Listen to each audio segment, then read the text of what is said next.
Hello viewers, today I'm going to show you how you can get the length of the HTML paragraph but through JavaScript.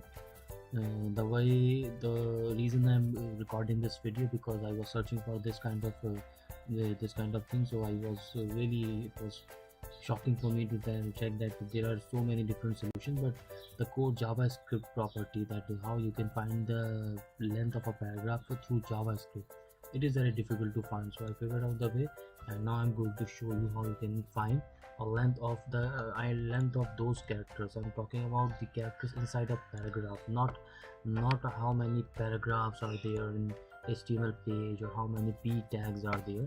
I'm talking about the characters inside it. And how we can count the character.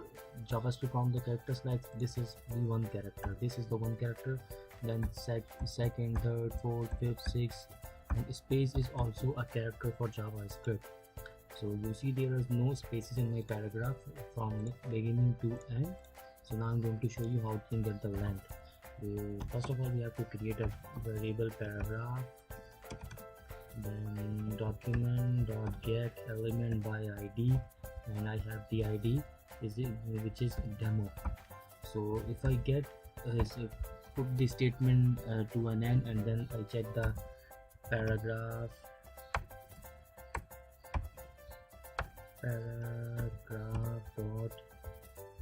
dot length, it won't show me anything. So what I have to do is I have to add a simple property in after getting the element. It is called inner HTML.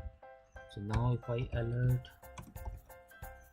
paragraph dot length,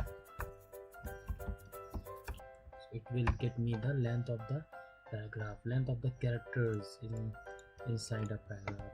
Alright, I'm going to see on my browser. Here you can see this is 447. So how it becomes 447? It is counting the whole length, like from there to there, which includes all the spaces, commas, periods, double spaces, and everything. So I hope my video helped you a lot. Please subscribe to my channel. I will upload more and more videos in the near future and regarding this JavaScript, HTML, CSS. So please like my video and share if it helped you a lot. Thank you so much.